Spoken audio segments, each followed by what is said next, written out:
What's happening, party people? This Bros, Brews, and Botches. It's your boy Yellow Boy, and I'm joined here with Hogs Wars. And this here is going to be the Full Gear 2022 review. So, first off, before we get going, boys and girls, ladies and gentlemen, make sure that you're clicking the like, subscribe, share, put comments in so we can always and forever help worship our algorithm overlords in this YouTube so that we can get more of the content out there. But like I said, I'm here joined with Hog Wars. Hog Wars, how you been, man? Having a wonderful splendiferous kind of day, my friend. Splendiferous. Splendiferous. Splendiferous. Unfortunately, we're not joined today in physical form, but in spiritual form, we're joined by the OHB. Currently, he's creating a brand new, special, unheard of before. I'm lying. He's probably kicking somebody in the butthole or something like that. I don't know what OHB does on his spare time, but he is a scientist and a real American. So you got to know he's probably trying Yo. to bust a beer that y'all can't do yourself. So make sure that you go check out all of his 60-second sips and go check out his Switch. But anyway, House Wars. Overall, what did you think about the show before we get to going? No, I'm kidding. It wasn't that bad. Yeah, it was long again. It wasn't like the last pay-per-view where it flew by and you didn't even realize you was there so long, but it wasn't as bad as like what's it, Revolution? Yeah, Where it just went on forever and ever and ever. But it did have a few little slow points in this one too. But otherwise, not bad. and we'll get to that. So let's just go ahead and jump on into it with Full Gear. It started out with the 0 hour, the free pre-show that comes on YouTube. There were 3 matches on it, and it started out with the 10-man tag team match with Best Friends, Rocky Romero, and Orange Cassidy, and their very mystery partner, very evil, very mysterious partner, and the factory. Um, it was just a basic 5-on-5. Unfortunately, at first, the mystery tag partner didn't come out with Team Best Friends, is what I'm gonna call it. There's a lot of back and forths. There was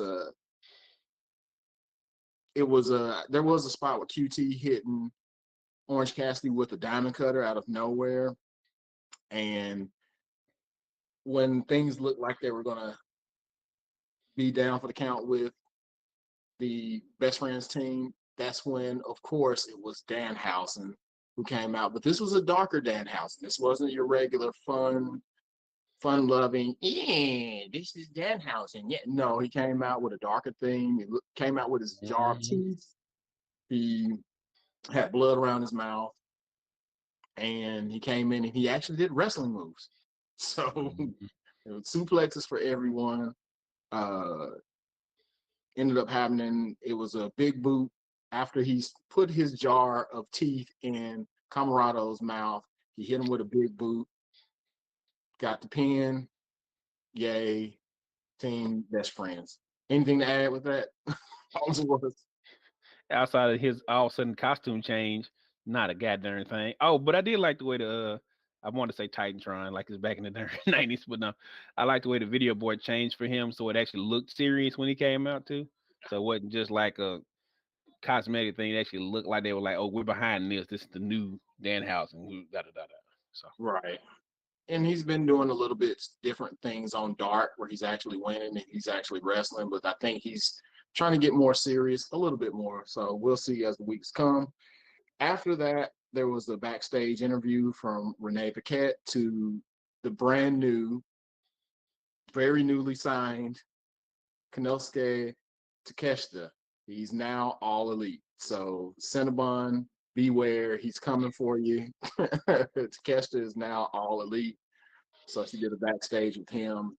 He talked about how he's ready to fight for his new promotion. So, and his dream was to wrestle for the United States or for a United States promotion. So he's here. ready to see him do some slappers, if you will, in matches later on. Mhm. Then next up came the semifinal for the, what are they calling it? The AEW World Title Eliminator Tournament. I believe that's what it is. Mhm. It was Brian Cage versus Ricky Starks. You get to see all this match. Mhm. I missed No, out. it you didn't miss too much. I mean, it's what most people predicted. Even though yesterday on Rampage, the story was that Lance Archer was beating up Ricky Starks all the way from the dressing room to the ring and slammed him on his back and even did a choke slam on the steps after he won the match. So the story, the psychological part of this story was the fact that Ricky Starks' back was all jacked up, and Brian Cage focused in on that. The back shoulder area because he had it all taped up. He wrestled with a shirt on. Ricky Starks did the whole time. But Ricky Starks, in a show of power, first he hit him with a destroyer. There's a lot of destroyers on here, but it's AEW, so destroyers Mhm. for everyone. There's a lot of Canadian destroyers and uh flippy doos if I was Braun Strowman. But no, Starks hit him with a destroyer, hits Brian Cage with a destroyer, then he powers him up with a Rochambeau to win. On commentary, Ethan Page did commentary the whole time, and then afterwards he came down on the ramp and did a stare down with Ricky Starks. So on Wednesday on Dynamite, you'll have your world title, AEW World Title Eliminator Tournament finals between Ricky Starks and Ethan Page. And because of the main event results, that makes it a lot more interesting on who's going to actually win. We'll probably talk a little bit more about that when we get to the main event. After that, they did the Britt Baker, Jamie Hayter package that they did on like the countdown stuff. And then Renee interviewed Eddie Kingston before his match, where Eddie Kingston was talking about how he's been waiting 20 years to face Jun Akiyama and how much it would mean to him. And he's kind of, loss of words backstage and everything. And then came the match. Were you able to see this match? No, I just got to see the ending when he was, doing his thing. But It's pretty much like all Eddie Kingston matches, bunch of chops, lots of Mhm. hard elbow strikes. If Akiyama does his knee, hits him with that high knee and such like that. Watching Akiyama do what he does at the age that he's at, he's no murder grandpa. I'll tell you that. He's no murder grandpa, but what I mean? He still gets in there and is able to put on a show. And I know you did get to see the ending where it really looked like this match meant a lot. It gave me, I don't know if it Mhm. gave you the same kind of feeling. It almost felt like it was his last match. You know what I mean? Eddie Right. Kingston. Like it's like he was like, F it, almost at the end, like, I don't know if AW gonna keep me or not, but man, I love all y'all type of, look. I'm like, come on, man. But it's That's just the it. way that he presented just sounded to me more like he was giving his last match because he did a lot of praise for Akiyama. He bowed Mm, and everything. They hugged and really did. raising hands. And then he stayed in the ring. And then I guess he called himself being the hype man for the Right. main show, which I love Eddie Kingston. Let's not get it twisted. Eddie Kingston is great on the mic. He got on the mic and was like, if you're watching this at home, just buy the damn pay-per-view. Like he just got on there and just told people to buy the pay-per-view. And then he was like, they're gonna count me down, they're gonna let me know. And then he got down to like 2 minutes or 5 minutes before the end of the pre-show. And he was like, oh, I'm out of time. Peace. And he just dropped Right. the mic. And ran out the darn thing. Like he was mid-sentence, like, oh, what, I'm out of time? Peace. And just let.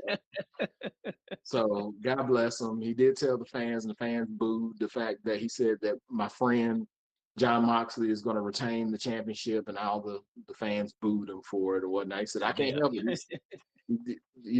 He said MJF is still, I can't gonna say the words he said, but he said that, Right. MJF is still that guy. So, but that was it for the pre-show, which it moved straight into the main show, which Mhm. the first match on the card. Let me say this before we go through, so we're not beating a dead horse on this. AEW has got to start limiting the amount of matches on their shows, on their pay-per-views.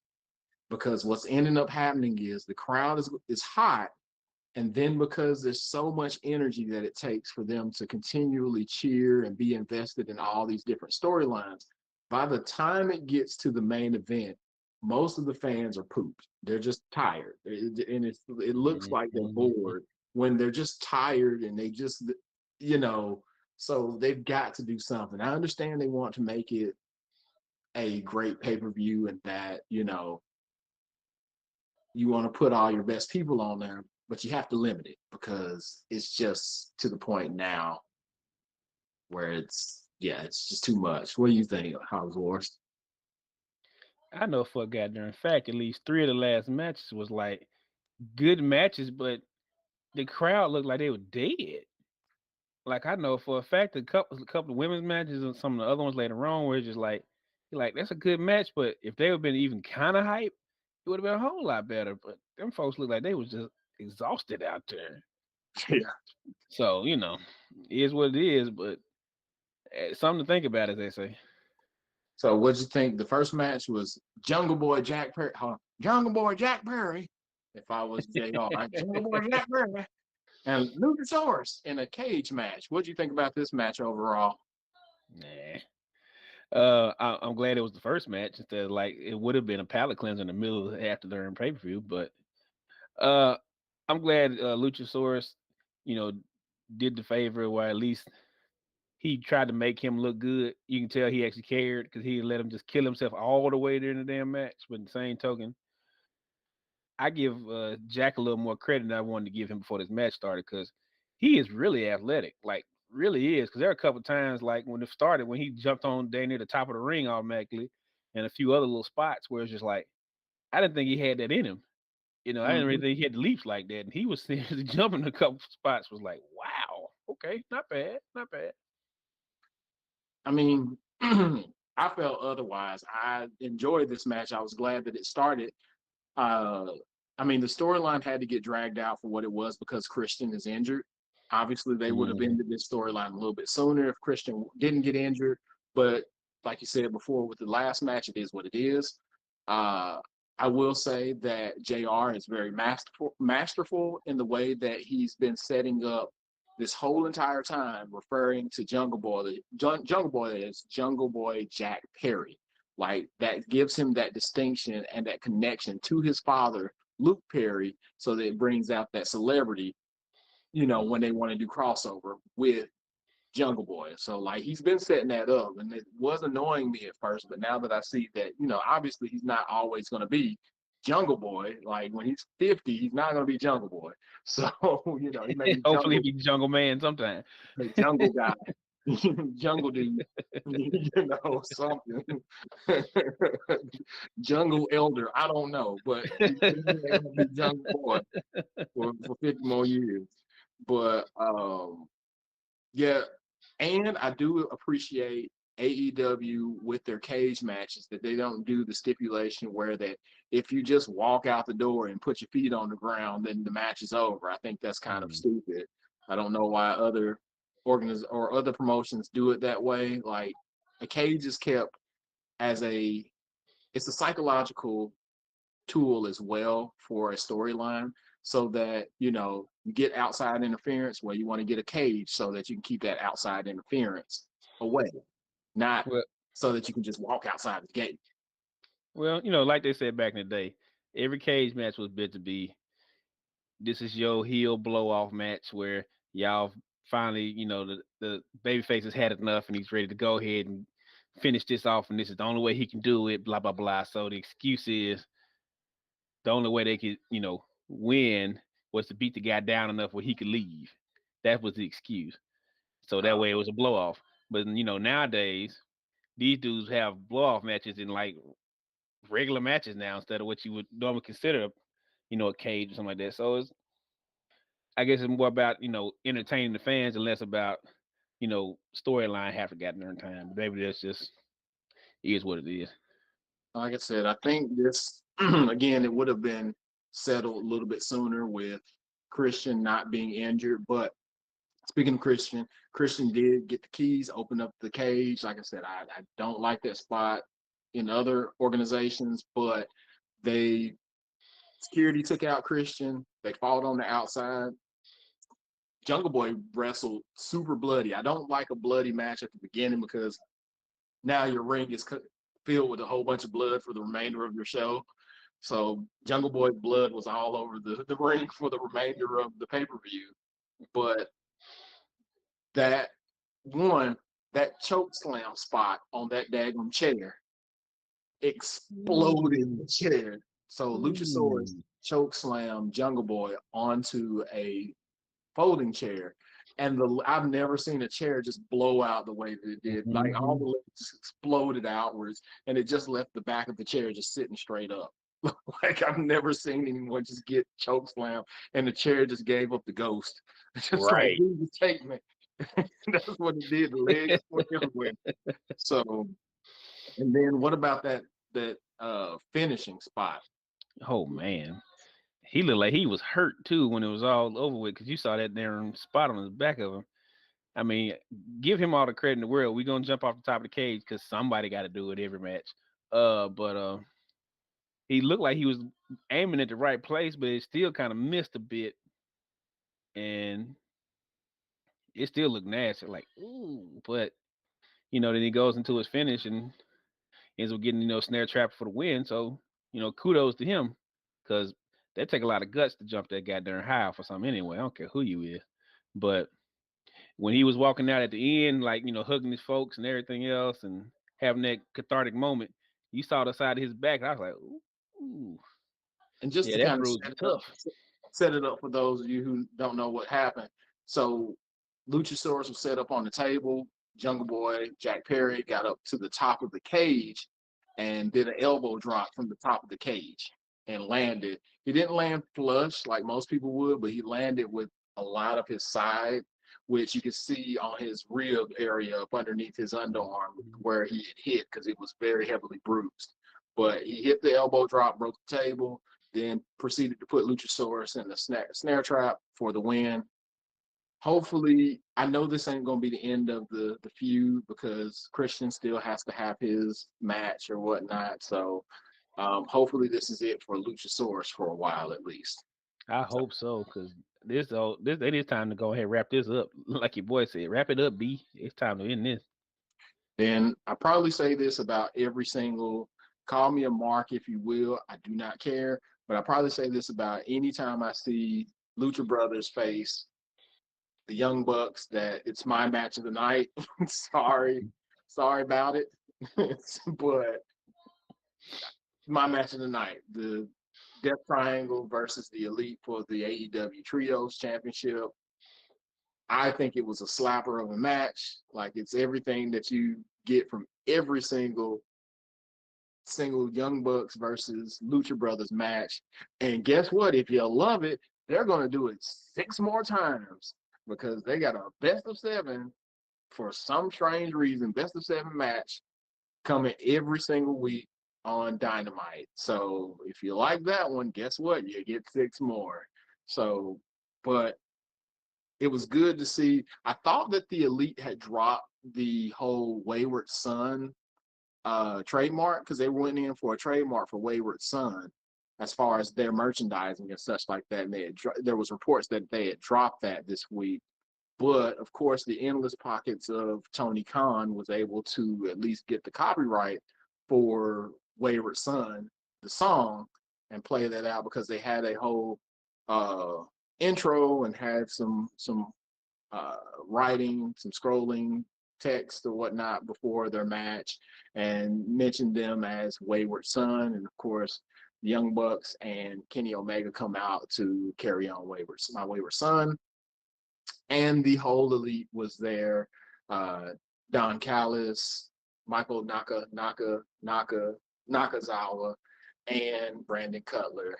were all in attendance. So yeah, again, I would go on and probably just gush about this match on and on and on, but it's everything that any match that you see with the Young Bucks and with Lucha Lucha Bros would have. But Hogs Wars, what you got on this match?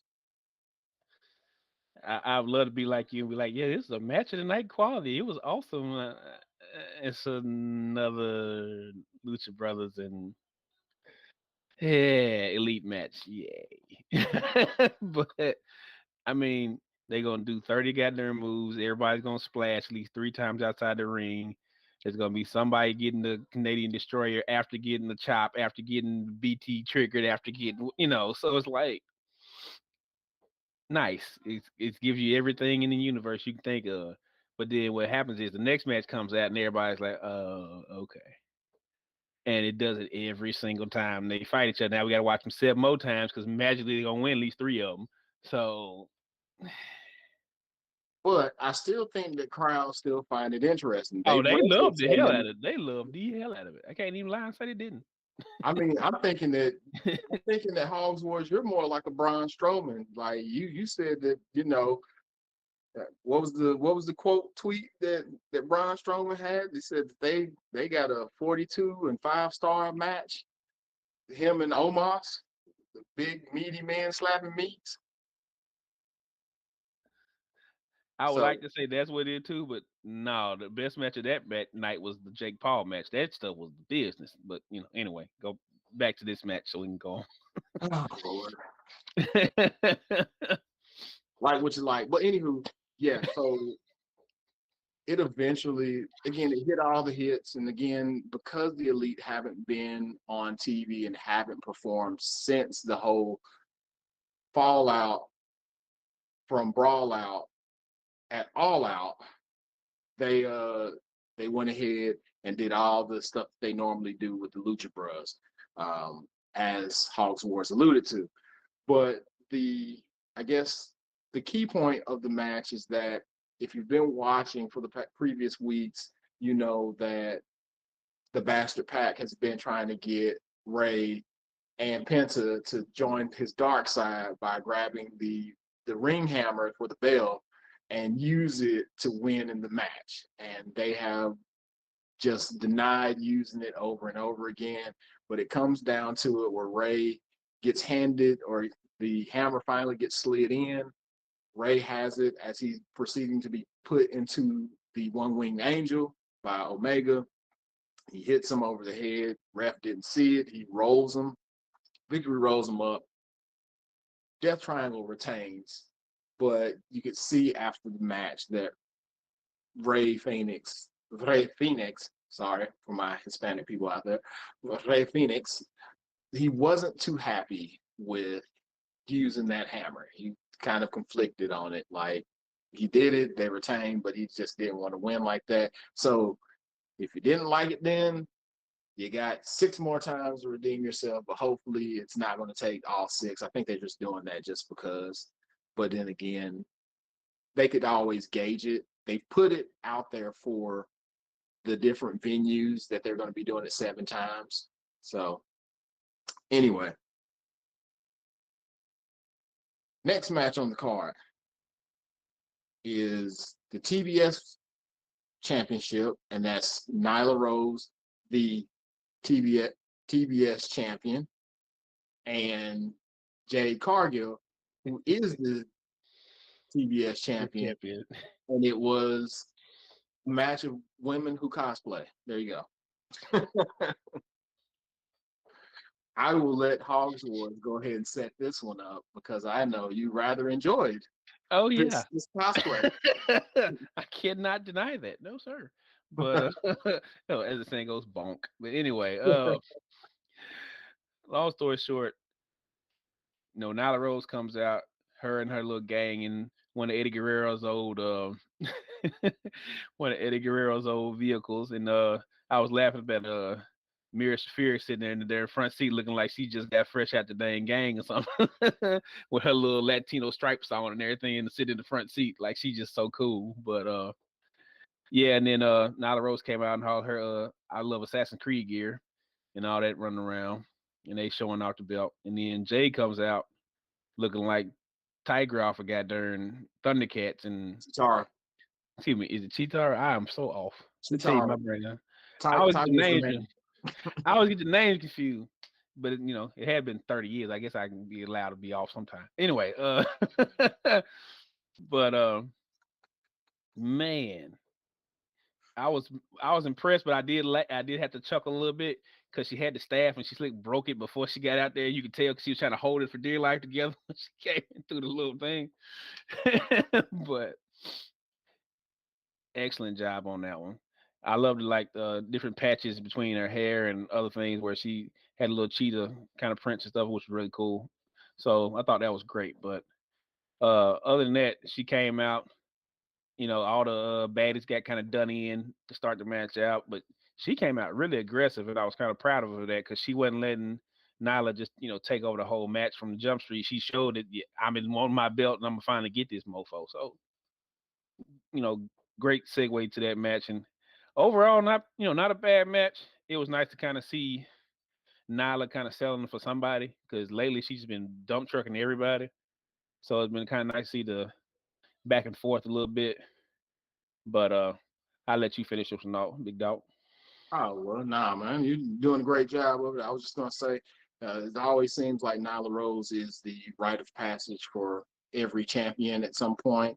Um, I just hope that they haven't built Jade Cargill to the point where whoever beats her reign is a letdown.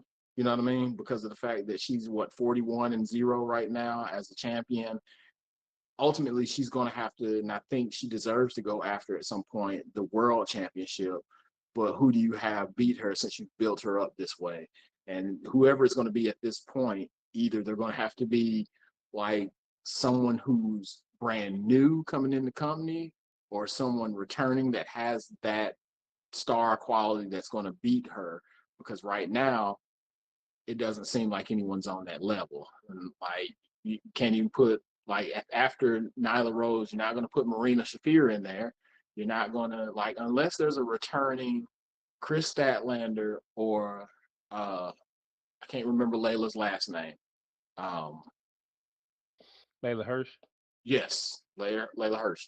Unless there's a returning one of them, which it really only has to be Statlander at this point, to be able to defeat Jade.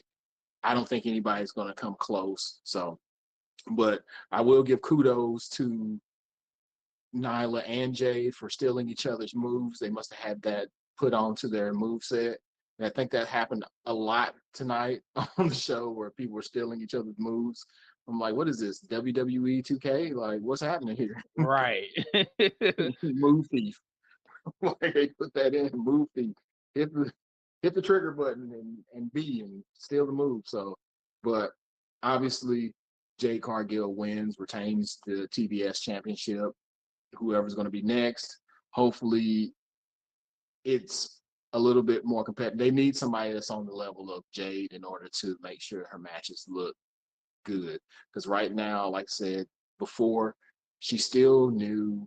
She's learning, but there's definitely a curve to it. So you want to cater to her still being a little new and still making her look strong. So anyway, after that, there was the four-way for the Ring of Honor World Heavyweight Championship with Claudio Castagnoli, Bryan Danielson, who's got that bop that makes you twerk, Sammy Guevara, who the crowd absolutely hates, and Chris Jericho, the Ocho, the man who was on the Masked Singer as Right. Bridezilla that Right. everyone knew.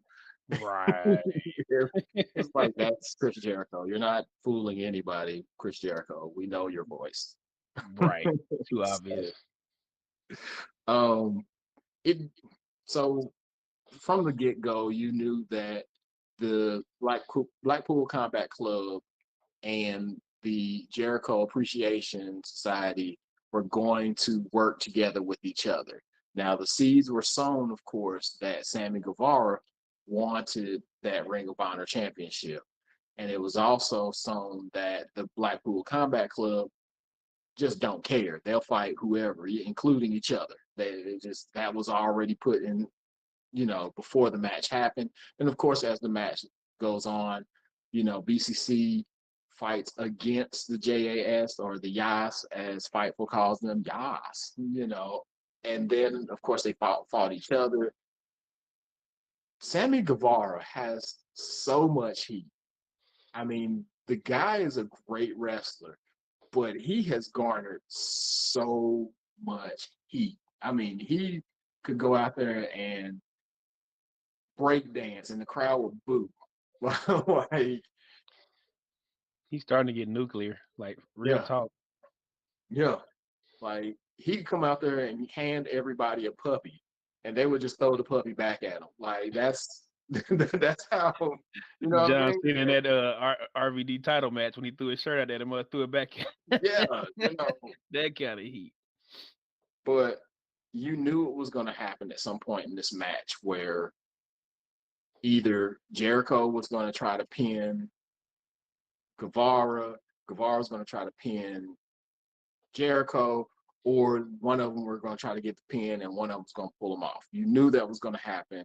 And of course, it did, with Sammy pulling Jericho off of the pin. So, you know what I mean? And man, I didn't see it coming where Sammy was actually going to pull his move off on Jericho. Like, doing the double cross and them holding their hand. And then he put him in the GTH. Like, like it legit hit him in the GTH and the shooting star press. Like, Right.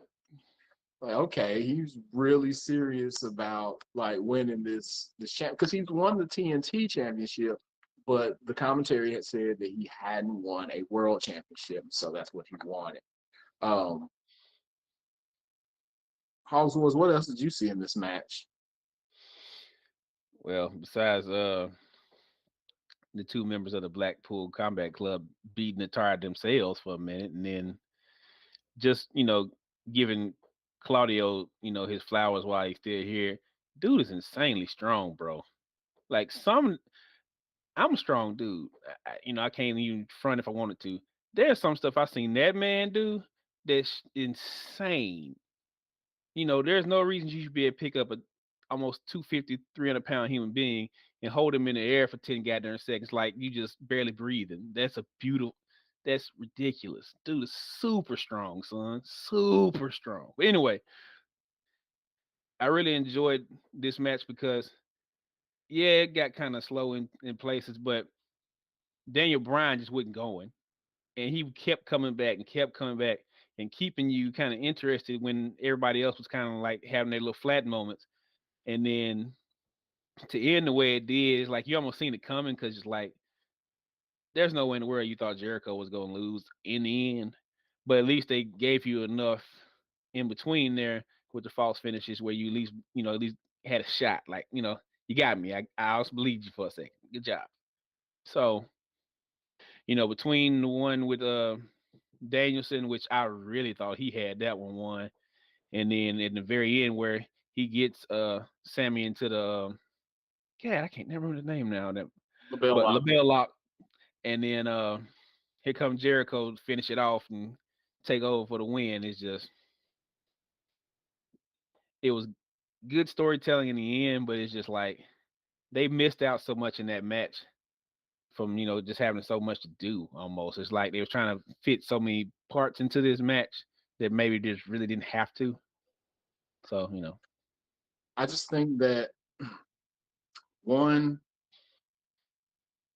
they need to do something with Sammy Guevara and this whole dynamic with Jericho and all these factions, gang wars, as SRS calls it. There's a bunch of factions in AEW, which doesn't necessarily have to be a bad thing, because when WWE was at its heightened Mhm. status status. There were a bunch of groups. There was oh shoot, what were the names of them? The little crew that Undertaker and all them hung with. Oh yeah. Played cards all the time, and then you had the clique, and then you know what I'm saying, you had all the different factions there. So it doesn't necessarily mean a bad thing, but um, I just want you to know, for prosperity's sake, or posterity's sake, I also wrote in my notes, almost word for word than what you wrote, that Claudio is crazy strong. That's what I put in my notes. Claudio is crazy strong to grab people and do what he does.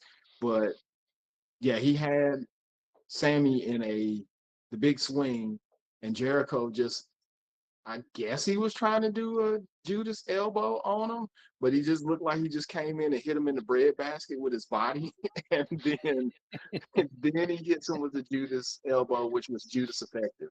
So the Judas effect was Judas effective. Um, After that, anything else on this match? No. No, sir. After that match, man, it again, like I said, you had so many bangers in a row. Now the crowd is starting to get a little bit tired, and unfortunately, it always comes at the expense of a women's match. And at this time, it was the Britt Baker versus Saraya match, her return match back after 5 years. And of course, the crowd was stoked when she first came out and everything, and that's fine. I think the problem with this, you tell me what you think after I bring this up. I think there wasn't anything really majorly wrong with the match itself. I just think that it ran a little bit too long. That's Uh, kind of what I felt. yes, sir. Yes, sir. I was gonna say something else. I had to catch myself. But but uh, but no, just the reality that all the matches beforehand and using your best match of the night thing for example.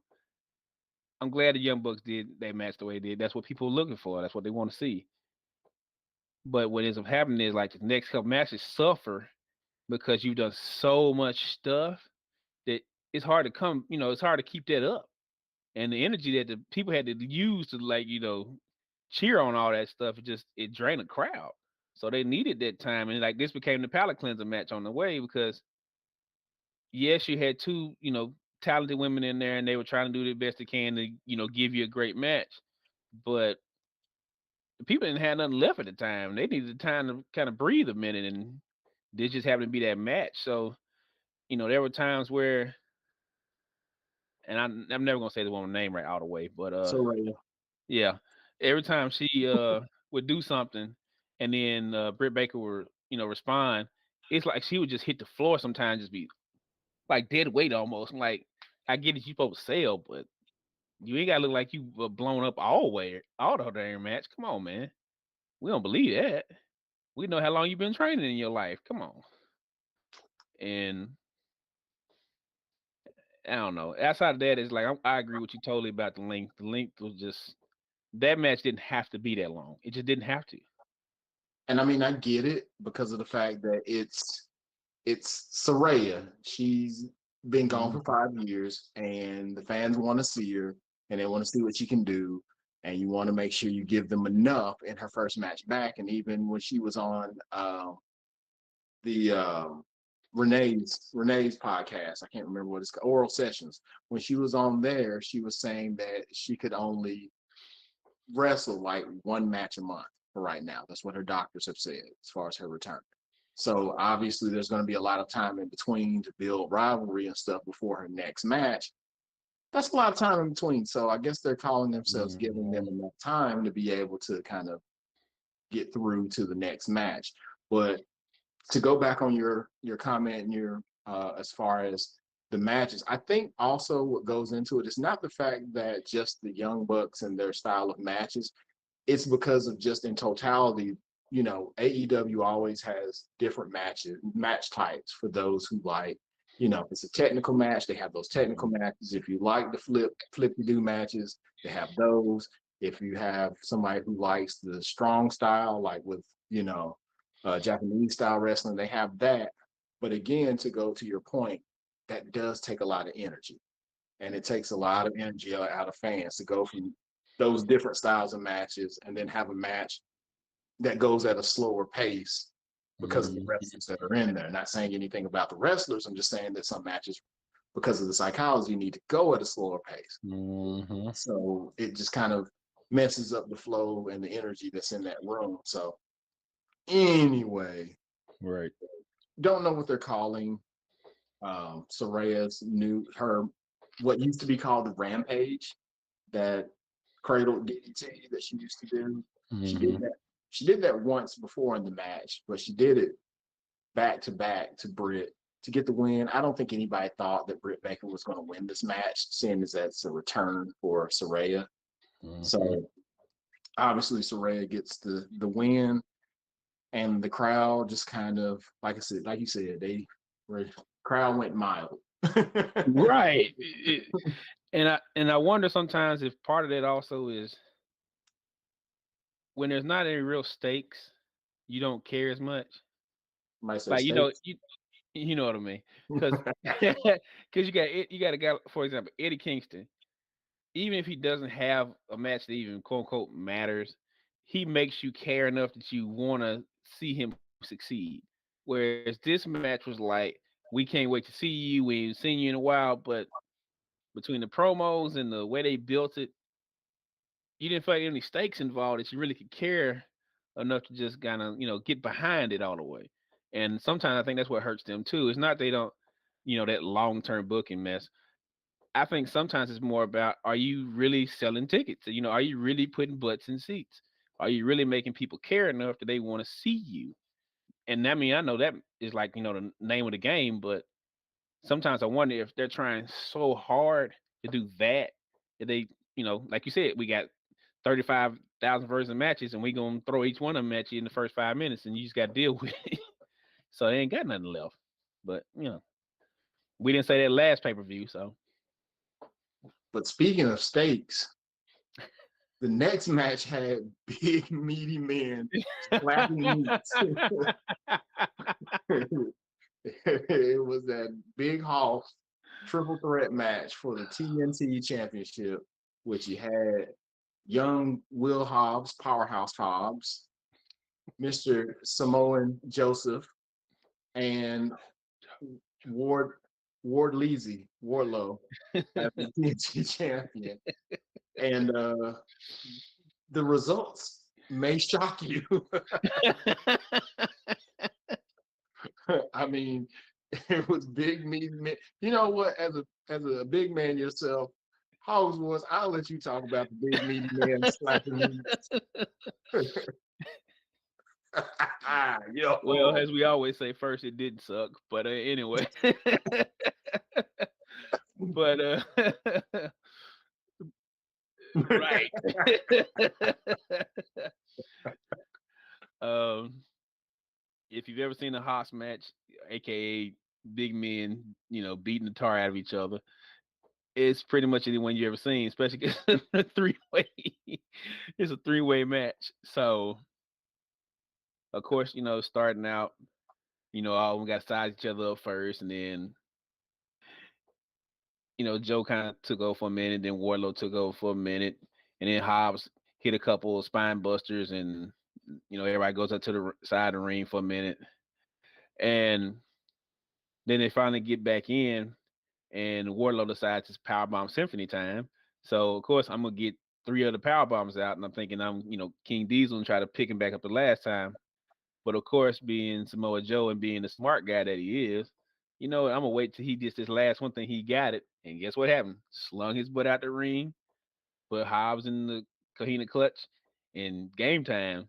And he done won both belts now, walking out there like, I'm the baddest man alive. And then Wardlow and Hobbs give each other the look like, all right, I respect you. I'm gonna walk out of here though. I'm like, you know, great, y'all have respect for each other, but do I really care? No. Thank you for keeping, the ring warm for 10 minutes, but other than that, it was all right. So Joey Two Belts is what they call him. Joey Two right, all of a Belts. sudden. Well, I know I put in my notes that Wardlow shouldn't be able to move like he moves.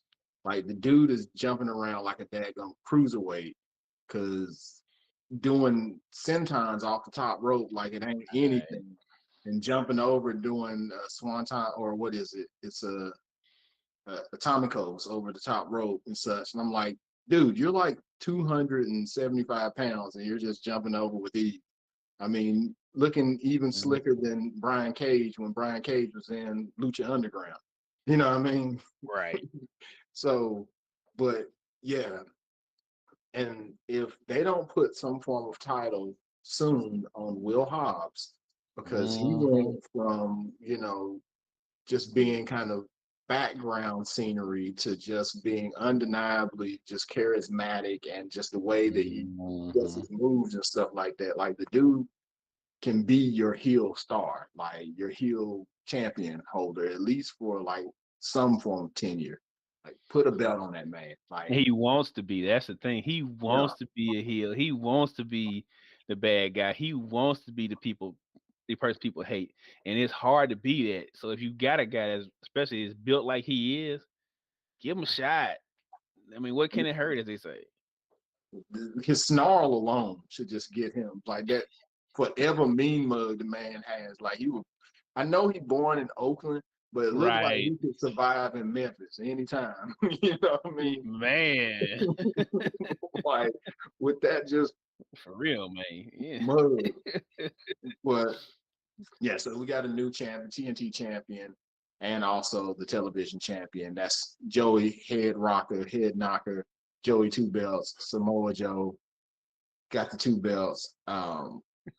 Again, we're gonna see how this works. It looks like there may be some collusion to run it back from Hobbs and Wardlow. So anyway, Which I there's like to see that. It'll be after pretty that. good. After that, there's a backstage interview with Tony Schiavone with the Ocho, Chris Jericho, and Jake. I like this hat, Hager, because that's Right. I like this hat, and they're talking about how they respect. Well, Jericho says that how he respects Sammy for doing what he's doing, yada yada yada. Then, of course, well, not of course, but then best friends and Orange Cassidy show up, and Orange Cassidy says he's got a friend that's wanting to challenge the Ocho for the Ring of Honor Championship, and it's none other than Stone Pitbull Ishii. So on Wednesday, Ishii will make his return to AEW to challenge for the Ring of Honor Championship. Then Jericho goes off camera, and Orange Cassidy and Jake Hager are still on camera, and Jake asks what's in the bag. And of course, Orange Cassidy pulls out the All Atlantic Championship, in which Hager challenges for. Orange Cassidy obliges, and he tells him that he likes that hat that Jake Hager has on. And of course, Jake Hager again replies that he likes this hat. Like, Right. that's become his catchphrase. I like this All of a sudden. hat. Like, all right. Which leads into my least wanted to watch. So I will say this, and I have someone who will vouch for me. I said before this next match, I said, let's play the game of what will Sting jump off of and have his big head land on? Like, that's what I said before. Like, bro, that forehead. Man. So first off, let me back up. This is the tag team match with Sting and Darby Allin versus Jeff Jarrett and Jay Lethal. And it goes and starts out in chaos.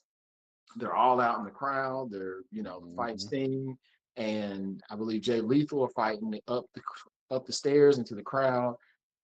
Um, Darby Allin and Jeff Jarrett go up to close to where the entrance ramps are and stuff. And I thought that once again, Darby Allin was going to put his life on the line and take out 10 more years of his life, because he sets up a ladder and he's about to do a coffin drop to Double J. And he sets it up and he jumps. And then what's my man name? The big, Oh, sing. yeah, Sing. just catches the man casually as he's like a child jumping off of a swing set. Right. Like you catching your 5-year-old at that mother try to jump out the darn like, come He here. just catches him like, hey, buddy, you almost fell there. Like he did one of those numbers. Hey, buddy, you slipped there. Mhm.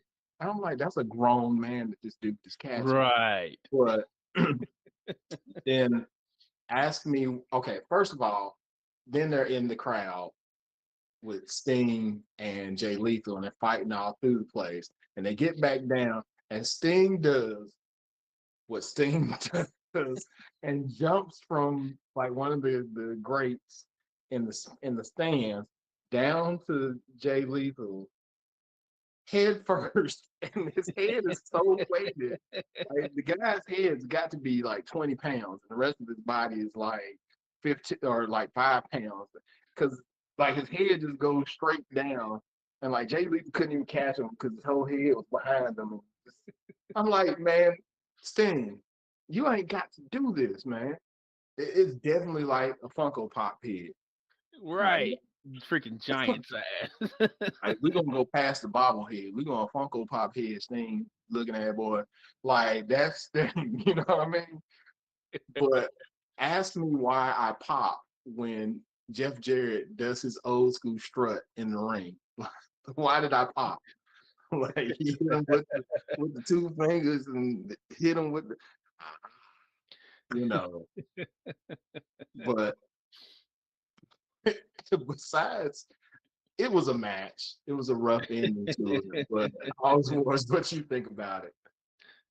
All I got to say is I was ready for him to jump off the first one. I wasn't ready for the next one. All of a sudden, they all looking and sing like, "What you gonna do?"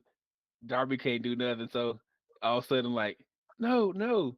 They got him in the ring. He called himself saving somebody. Stina got him in ready for the death drop, but I'm not strong enough to bring him down. So here come Darby jumping off the top rope and calling dropping dude at the same time. I was like, that's so awkward, but you know what? That's so y'all. That'll work. Yeah, so I'm not saying And he's too big, so he needed help to bring him down with the man, Stinger death drop. and that's another dude he make almost look so weak. I swear. At Almost the makes almost look weak.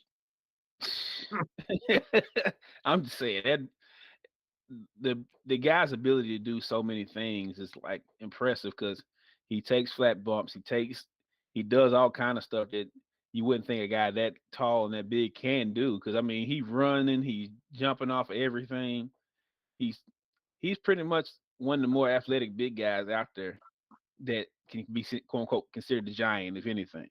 So I mean, that's he's something no they should be pushing a little more than they really are. But I know why they don't want to make him where they can't find a way to beat him. But House look Wars. at the He's no Captain Insano. Let's just put that out there. He is no Captain Insano. guy, not Go, Captain Insano. go get the Captain Insano merch from ProWrestlingTees.com because they have it on Hey, board. all I know is Hulu got that special with them 3 movies with them Indian movies. Hey, I bet he be fitting right in that mud though. Yeah, especially RRR. Oh wow, that's some amazing stuff. That's all I got to say. Random thoughts from House Wars. Always. It was kind of a botchy ending because Yeah. who was that? Was that Jay Lethal tried to go for a spear of Go some for sort? he was going for his little lethal Oh injection and yeah, he he's lethal. totally blew it. And Sting just kind of like I'm a fake like I'm falling back, so it like looked like something. It just looked terrible. I kind of liked it though. It was because like in real life, is it everything really just perfect where you just land? So I kind of liked it because he was supposed to. He Jay Lethal was trying to go for his lethal injection. As he did his backflip to try to do the cutter, Sting was supposedly going to catch him and do a scorpion death drop into it. So it didn't work out quite that way. It kind of looked like Sting fell a little bit, like his legs wasn't underneath him as he was trying to hold him, and he just kind of fell back. But that's fine because he landed in the perfect place for Darby to do a coffin drop, just land his body completely on Jay Lethal's abdomen, take all his breath out of his body to get the win. So And his back looked so terrible when that was over with. God, oh. But anyway. And wait, there's more matches. I'm like, Right. if you're saying to yourself, how many matches was that? Well, including the pre-show matches, we've only done 10 matches so far. So there are 13 matches in total on the show. So the next match was, and again, the poor women, they always get the least amount of energy from the crowd. It's always the women's matches. But this was Toni Storm versus Jamie Hayter for the AEW Women's World Championship. And when I say that everyone should have seen what the results of the match were coming, everybody wanted Jamie Hayter to win. Like, it was to the point where Toni Storm is the face and she was getting booed out the place. Like, no matter what she did, we'll see this later on too in the main event. But you know, Jamie Hayter couldn't do anything wrong. Like, and just to kind of go back to the Saraya Britt Baker match, just want to point out that Britt Baker didn't have Rebel or Jamie Hayter with her for that entirety of the match. They didn't show up. They didn't play any part of the conclusion of the match. However, Rebel and Britt Baker played a vital role in this match. So, Hog Wars, I've talked about the women enough. I'll let you handle it from here. And normally I would be able to, but as luck would have it, this is the one time I went to the bathroom. Oh so, man, you made me so bad. so I do apologize because I felt like I was at SummerSlam and just had to go and couldn't. But I this didn't is the one moment I missed it. I apologize. So what Hogs was saying is that he hates women's wrestling. That's what he's saying. So y'all comment on that. Y'all go to Twitter and everywhere else before Twitter burns down to the ground. Popped me. I ain't gonna. Before Twitter burns to the ground, y'all let everyone know that Hogs Wars hates women's wrestling. I will never say that as long as I'm alive. Because I'm the first one to be in the front row talking about some go. But no. He hates women's wrestling. Y'all heard it here first. Anyway. Negative. Yo. So like I said, Toni Storm and Jamie Hayter, they put on the best match they could. Of course, the fans were kind of dragging because the show, it's been long. Like, there's 2 more matches after this match, and the fans, as much as they were behind Jamie Hayter, they were getting a little bit tired and a little bit restless. Ultimately, Rebel comes out. She does hit Toni Storm with the championship. 2 counts for that. It ends up being that Britt Baker comes out as well and helps to interfere in the match. She does go into, like, she gets on the top rope at one point and pulls the top rope or the turnbuckle cover off of the turnbuckle, thereby allowing Jamie Hayter to push Toni Storm into the turnbuckle and then hit her with that ripcord clothesline for the win. They also had, apparently everyone went to 2K and got the move thief attribute because they both did each other's move, where Jamie Hayter did that Storm Zero, which I thought Storm Zero was something else before this, because right now it's just a short pile driver. That's all it is right now, like Storm Zero. I thought it was something else too. Yeah, but that Storm Zero right now is just a short pile driver. So, so Jamie Hayter hit that on Toni Storm, and then Toni Storm, of course, hit that ripcord clothesline for 2 counts earlier in the match. But like I said, the result came as Britt Baker helped and assisted Jamie Hayter with taking that turnbuckle off, and she used it to get the win. And they celebrated with her. Now, the only question I have now, because months ago they were telling the story of Jamie Hayter and Britt Baker butting heads because Britt Baker wanted to still become the AEW women's. I'm sorry, this is for the women's interim world champion because Thunder Rosa still is the champion. Excuse me. But I'm wondering if they're still going to tell the story that Britt Baker wants the championship because, like, she helped Jamie Hayter, and they were celebrating together. But is there still going to be the story? Because right now, Jamie Hayter is hot, and Britt Baker doesn't have that same. She has heat, but she doesn't have like the good kind of heat right now. Because there's still folks that are like, "Hey, Tony Khan puts a lot into Britt Baker. It doesn't put a lot into the rest of the women's division. So let the rest of the women shine." So I don't know. We'll see. They may tell that story. They may not. But you have Jamie Hayter, your new AEW Women's Interim World Heavyweight Champion.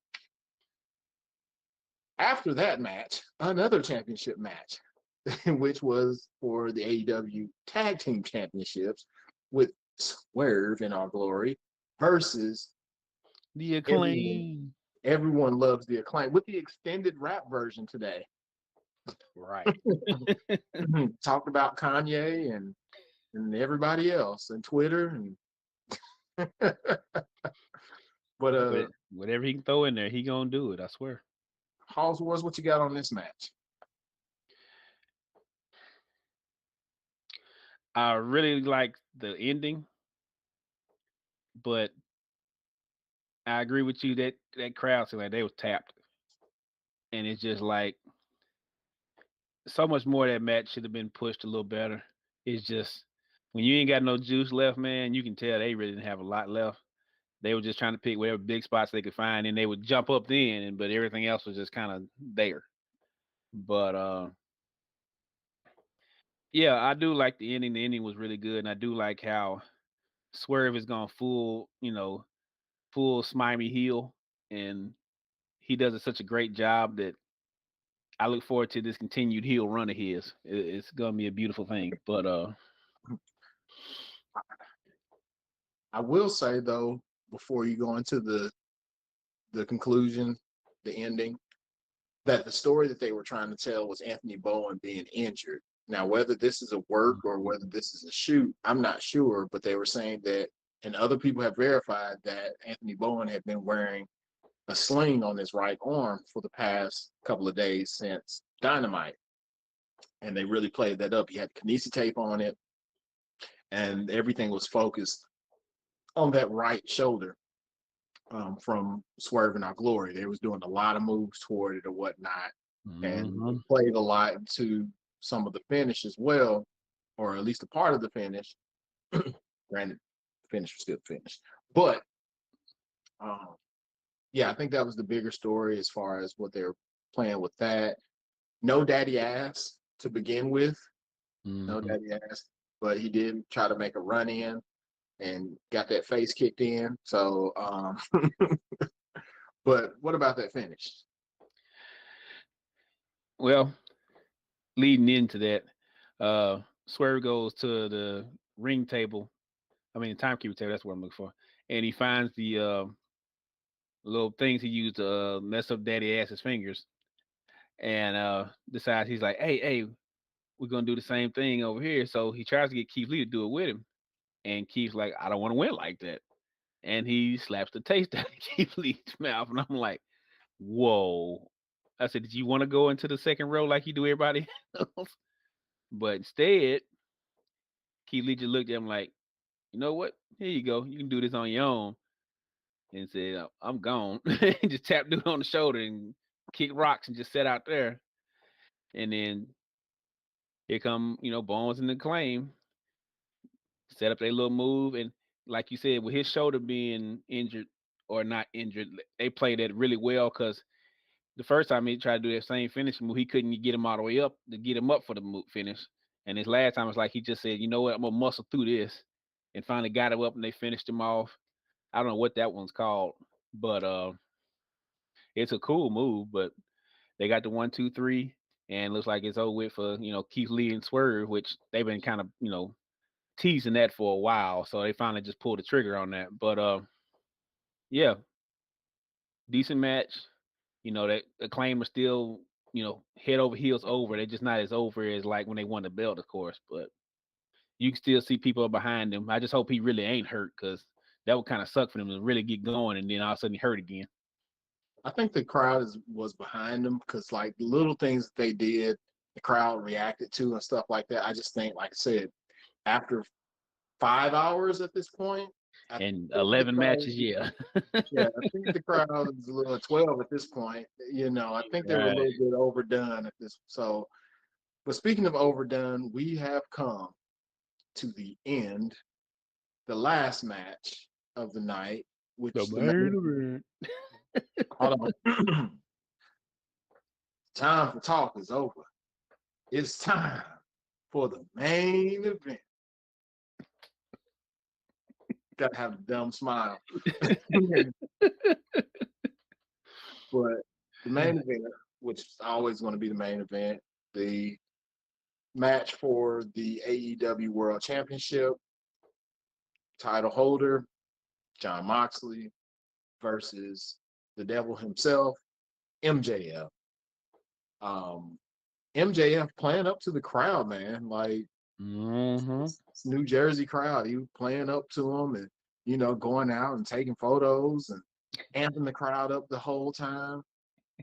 So I said at the beginning of this show that I would talk a little bit more about this. And so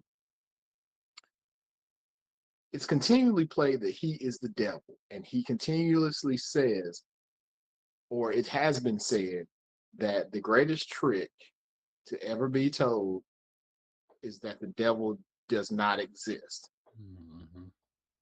And he calls himself the devil. And right now he's playing up this role of a baby face.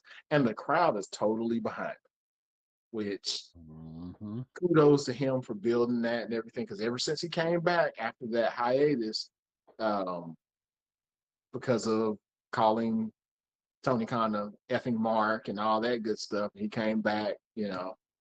He's been playing this role of this good guy, which I'm not totally 100% buy. Mm-hmm. I don't buy like the crowd buys or whatnot because I'm waiting for him to turn on the crowd because I think it's funny when he turns on the crowd completely. But Jon Moxley got booed. Like they were saying, F you Mox. One Like, dude literally gave him the finger in the middle of their hard camera. I was like, wow. yeah, and like Moxley turns to the camera though and he's flipping off the crowd. Like, it's mutual and you can see him, but he says, I love this stuff. Mind you, Moxley gave up his vacation after the brawl out from All Out. He gave up his vacation in order to continue to hold the company on his back, to be the champion and all of that. And like kudos to him because he's got a brand new baby girl and he could be with her. Instead, he's holding up the company and stuff like that and doing that. So kudos to him on that. The crowd didn't care. They care less about him, his Mm-hmm. baby, Renee Paquette, the Cincinnati Bengals. I don't even care whoever else. They don't care about none of them. Like they wanted MJF or bust. And that's what they got ultimately. Like it the match to me, and you can tell me what you think Hogs was, the match to me wasn't as important as the outcome and the Mm-hmm. events that led to the outcome. Like the match was going to be a match, Moxley was going to do things that Moxley does, and MJF was going to be this new MJF character. So to me, it wasn't about the match itself. It was the conclusion of the match and then the aftermath is what really I think is what people will sink their teeth into. What do you think? I think so. I also think MJF called a match that was more tiered towards what Moxley does great. You know, letting him be strong, letting him show that, he took the match outside the ring. So it works more to what, John is good at, which is using weapons, throwing people into stuff, blah, blah, blah. And if you took the bet of whether or not Jon Moxley was going to bleed in this match, you would have lost this time, unlike 90% of the damn match he's had this whole month. But it was it really was a great psychological moment too, because the whole time MJF is doing things like when he did the tombstone on the apron and hurt his knee, and then that leads to Moxley hitting him with a power drive through the table, and it's just like it kept building to like, well, there's almost no way he's gonna win, and he's beat up. How's he gonna get the edge? And all of a sudden, bam! We all thinking ahead. Oh, he got the diamond ring. He can go ahead and knock him out. That'll give him that little leeway.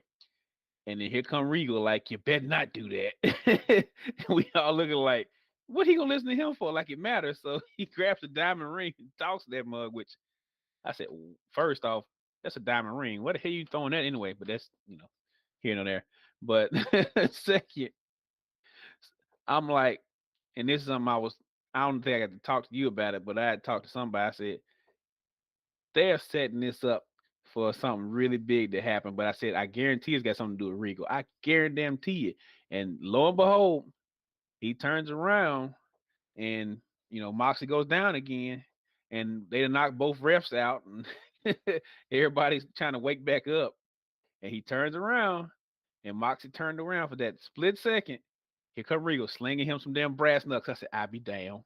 I said, they pulled the trigger on that. All of a sudden, here you go. Wow. Knocked him on his butt. And here goes the little, I'm so dead, but I'm woke referee with the slowest 1, 2, 3 ever. These three. And we're all sitting there smiling because here goes MJF again. I won again doing it the evil way, devil wins again type thing. So Like, I sat here. Number one, just that last little bit. So, as someone has told me, the refs are made of paper. There was a ref bump, not the first knocked out Bryce Remsburg. He was the officiator for that match. He got knocked out as he was trying to regain consciousness. Another ref comes in. In between all that, let's put this out here because this is part of it as well. In between all that, Moxley puts in that bulldog choke, and MJF tapped like hard. immediately tapped, and there was no ref. And that was after the second ref got bumped. He got bumped out of the ring by elbow from Mox, an inadvertent elbow, I think, and then he put MJF in that bulldog choke. MJF taps, and then Regal points over to Moxley and tells Moxley, hey, the referee didn't see it. You need to go and wake the referee. Wake the referee up. Go to the referee. Wake him up. And as Moxley goes over to the referee, that's when Regal pulls out the brass nuts and slides them into MJF, which MJF obliges, which I think everyone in the world, because I was sitting here saying, even like not 5 minutes, but a few minutes before it happened, I said, no, it had to be 5 minutes because I was like, I turned to my lady partner and I said, watch this. Regal will probably come down and hand some brass knucks to MJF. And we watched, and sure enough, brass knucks, like you called it. I was like, that's because everyone that watches this show knew after the interaction with Regal in the ring a couple of weeks ago on Dynamite that that's what was going to happen because he kept saying that Regal said that MJF wasn't a real villain. He didn't know what it took to be a real villain. Now, what this is going to mean for the Blackpool Combat Club, is it still going to be a thing? Because Regal's from Blackpool. The rest of them jokers ain't. So I mean, they're fighting with each other. Does Moxley go on his well-awaited vacation? Like, who knows? All we know is that MJF is the champ. There's a finals match for the world title eliminator tournament on Wednesday between Ethan Page of the Firm and Ricky Starks, who is a pillar, so to speak, of the company. So either way it goes, that's why I said I'll talk about it afterwards. Either way, you've got a very good storyline brewing for the new MJF champion. Like, it could be Ricky Starks, which Ricky Starks had blossomed as a babyface on his own and garnered attention from fans. Or you've got Ethan Page, who, in my mind, I'm thinking Ethan Page is still working with MJF, and the Firm is working for MJF. still. So, and that Mhm. creates something as well. That could be a storyline. I mean, don't quote me. This is not from any dirt sheets. This is just what I think. So if it doesn't happen, be like, oh, that sapsucker told me, or he said that this, but not no. This is just based upon solely me. I think that, but it could still be like MJF versus Ricky Starks for a feud. Man, that's great. Because I mean, right now Mhm. we don't know the status of Adam Cole. We don't know the status of Adam Page because he had that concussion going through the protocol. So don't know either of them. At this point, yeah, you can have a rematch with Moxley, but he's begging to go for a vacation right now. He's done his job, so let the man go ahead and take a break. So let it be Ricky Starks and MJF. I would not be mad at that. Hawks Wars. Well, on that part, I definitely agree with you because it felt like the ending of that match led to, hey, we got real storylines coming on. Like even at the end of the big men match, it seemed like it led to another storyline. You know, that's why I'm kind of hoping is like maybe they kind of starting to get it now. Like, yeah, they're doing way too many matches, but at least they're trying to give people something to do. They're giving people something that you can at least follow somewhere. Because for a long time, there really was no storylines unless you were just a diehard and you watching Dark and Elevation all the darn time. If you weren't watching that, you missed half their storylines. Or BTE every week. That's what they was doing their storylines. And the reality is, the average person doesn't watch that. Only the diehard fans watch that. And if you're gonna build your audience, which if listening to what their audience and how it seems to die over the course of each AEW show, you're missing something, and 90% of it is you're not putting the people on TV when your actual fans are watching it, or whatever you're putting on there is like making them say, you know what, f this, I go watch something else. Basketball going on right now, some random TV show is on, and you losing a lot of your audience at the end. That's not how it works. Usually it's the other way around. You usually start small and build up. So I'm hoping this will give them what they need, that kind of extra push to be like, hey, we have something you actually care about, and if you watch the pay per view, hey, you even more people will catch it because usually the catch when the casual fans come in the first place. Just like WrestleMania. It's WrestleMania, the Royal Rumble, and SummerSlams when casual folks all of a sudden want to be at the match. They don't necessarily want to be at a match just any other time. They want to be at the match when they know they're gonna possibly be on TV and everybody gonna talk about it. So that's when they care.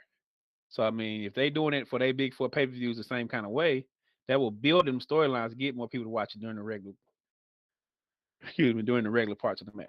So We'll see what they do. I mean, obviously, a lot of things had to be pivoted because of the whole thing with CM Punk and everything like that. mhm. So hopefully, this seems like a good reset for them. It looks like they're trying to go into something new without CM Punk, obviously. So only time will tell. But we got through Oh, enough. right, and I'm hoping this is the blessing in disguise of that whole fiasco. That Yeah, yeah, that happened, but you know what? Maybe this is the best thing that could happen after the fact. That we finally got some things going in some kind of direction where not only the hardcore fans but the casuals will actually give a darn now too. So we'll yeah. see. So you ever gonna get another social media site so that I can ask you where your socials are? Excuse I've come to the conclusion me. that because initially I was going to do Twitter just because I was like, hey, that's where everybody else is, and then all of a sudden they said Twitter's going to die, so I don't know if I want to pull that move, Come over and but watch the world burn with the rest of us. Go ahead and start one up. I know, Just to right? burn down. So That's awesome. I'm thinking either doing that or doing like everybody else and just getting another Instagram and just doing it that way and showing people the other side of this lovely big dude over here, and maybe I can Otherwise, they'll be bored and just going to Wamplers. Like, so, hey. yeah. Otherwise, go just to Waffle Sauce. You already knew. You knew where I was going with that. Just go to Hey, Waffle just Sauce. keep it real, unofficial sponsor. Hey, keep going to them. Maybe they'll think about it. Don't say sausage, just say Wamplers. It's for the best in It's quality. quality. Anyway. We'll keep you posted on that. Next weekend, Survivor Series, War Games. I don't know if we're going to be doing anything, but War Games. So that's next weekend. Also, ladies and gentlemen, boys and girls, friends of the channel, Thursday is Thanksgiving. If you do celebrate, enjoy time with your families, enjoy the break, eat a lot of food, watch some football, kick back and relax. From the bros to you, have a beer and enjoy Thanksgiving. If you want to follow me on Twitter, you can follow. I'm there. I'm watching the world burn and watching Twitter and Elon Musk go completely bananas. You can follow me there at Badass Yellow Boy. That's BADAZZ_YELLABOI. For our producer of the show tonight, which is Over Here Boy, you can go find him on all social media platforms at Over Here Boy, all one word. Please go and just give him some love. Go watch his Twitches. Like I said, he plays a lot of FPS. Hunt plays Death by Daylight, I think, but it's a lot more Hunt right now, right? Yeah. So go do that. If you're wondering if we're going to get on the gaming stream, don't worry. Let us know. Again, that's why we tell you to get in the comments. Go on our Instagram. Make sure you get on there and tell us what it is you want us to play if you're interested in playing with us. Not in that way, you dirty-minded bastards, but in the way to play with us on Twitter. I don't know. Over Here Boy may be open to it on his OnlyFans or OnlyFeets for a nominal fee to do such things. But it's late, y'all. These AEW pay-per-views have us going delirious. Hogs Wars, you got anything before we get out of here?